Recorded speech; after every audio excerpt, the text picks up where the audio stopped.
Hi, I'm Jim Bergeron, pastor at Holy Cross Lutheran Church in Houston, Texas, and this is the sermon for the fifth Sunday of Pentecost in the C series based on Luke 10:25 to 37. Tag Team Mercy. The lawyer, seeking to justify himself, there's a sermon right there. You look funny when you're trying to justify yourself. Nobody's fooled, except maybe you. The lawyer, seeking to justify himself, asks Jesus, "Who is my neighbor?"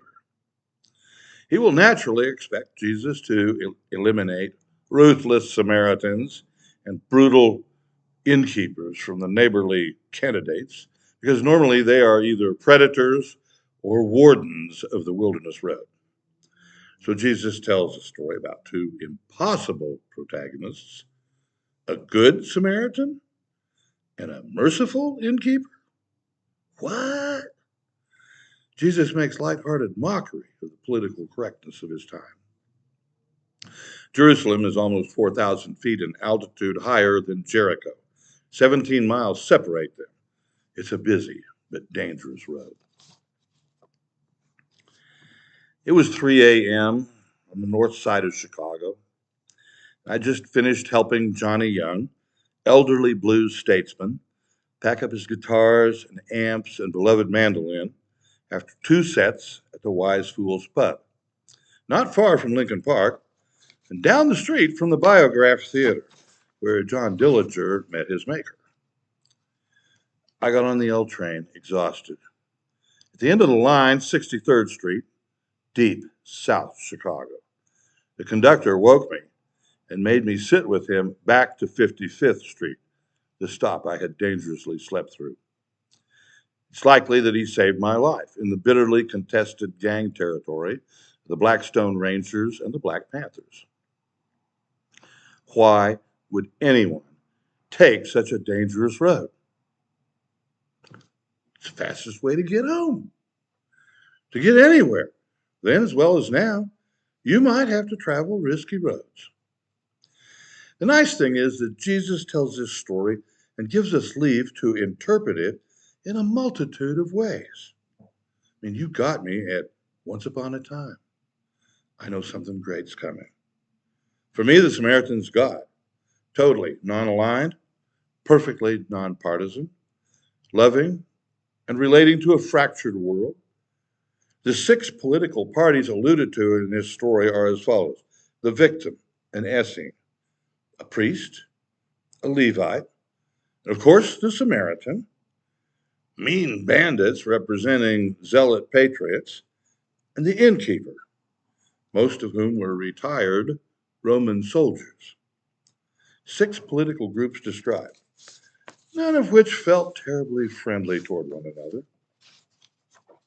A deep message of this story has to do with the man who's lying in the ditch.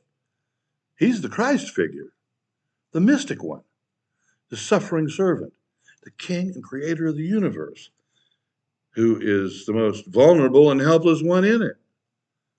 It is a thinly disguised passion prediction.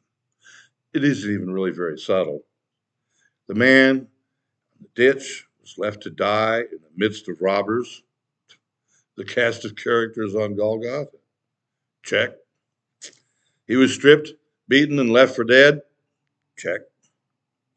In his death throes, people looked and then left. Check. Sounds a lot like Good Friday to me. The question of who is the neighbor, and conversely, how can one be a good neighbor, has to do with the ability to respond in a humane way to human need. As always, for Luke, the issue of hospitality and mercy is central. True neighborliness requires a certain giving up of self, non alignment, non hidden agenda, non affiliation, non ulterior motivation, and non fear for self, which is a behavior outside the narrow strictures of self justification. The context of the lawyer's interrogation of Jesus. In this story that Jesus so masterfully tells, he describes a situation on the road which is known to everyone as the bloody way. Nice name for a road. It's fair to assume that any encounters on this road would be fearsome. Prudent conduct on this road meant moving as fast as possible to avoid ambush and assault. Pay necessary bribes for so-called safe passage. Keep a low profile and be ready to run for your life. Into this no man's land, Jesus inserts the character of a neighborly, good, hospitable Samaritan. Only 37 verses prior to this account, Luke explains how James and John are trying to talk Jesus into destroying Samaritans for refusing hospitality. In his parables, Jesus always points to God. The character of the hospitable Samaritan saves the victim of ruthless culture.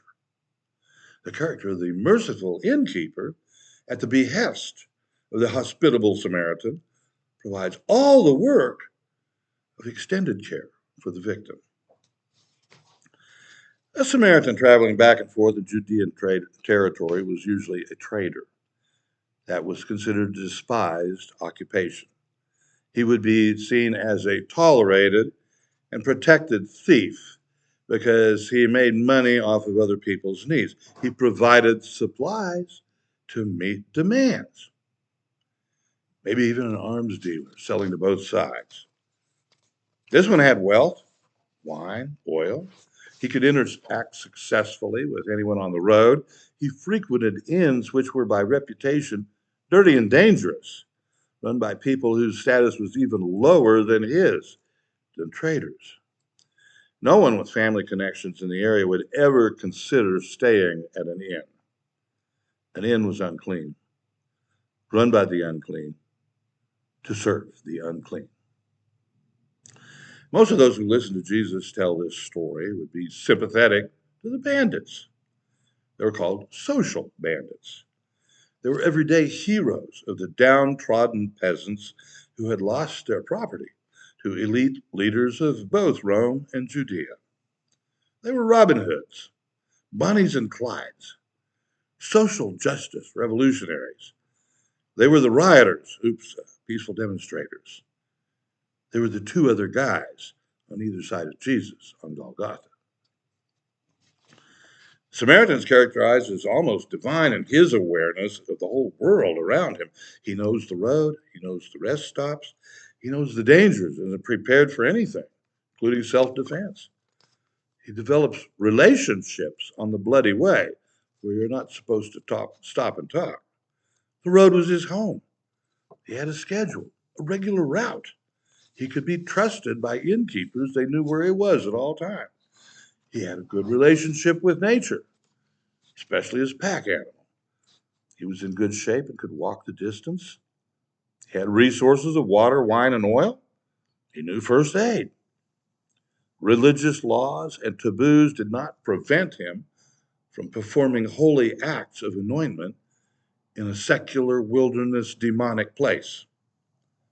He was temperate. He hadn't drunk all the wine. He was generous. He cared. He was not too busy to suffer a major interruption that would cost him income by taking responsibility for the situation in which God had put him. He had hope. Wow, what a story.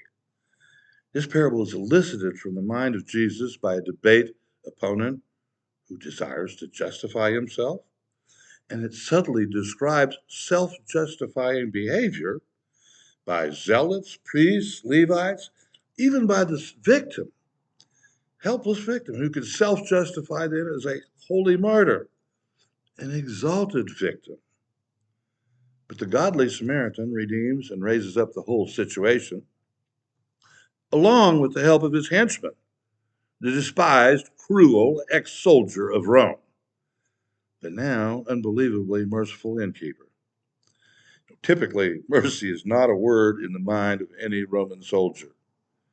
Mercy is weakness.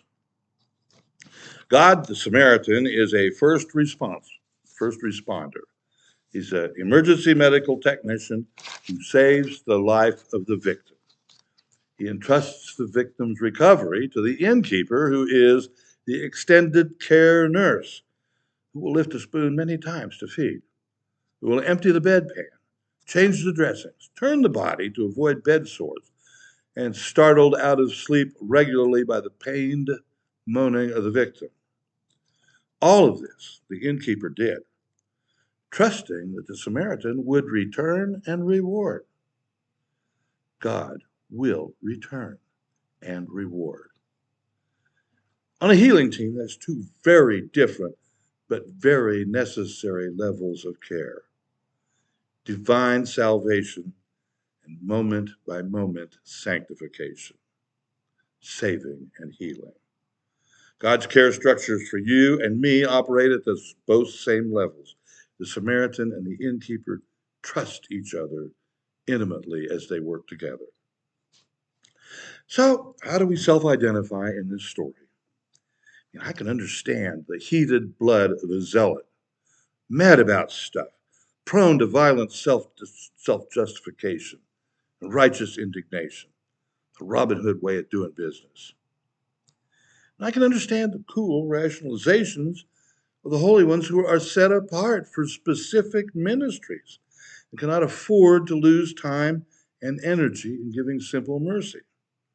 Don't bother me. I'm writing a sermon on patience. And I know I'm not good enough, or strong enough, or smart enough to stand in the hyper capable shoes of the Samaritan. Which leaves me two options. On bad days, I need rescue. I can barely pray one word: help.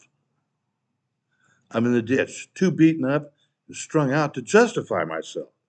Even near death, though, I know I'm sharing ditch time with He who justifies the whole universe from the fatal ditch of His cross, crucified by the self justification of others.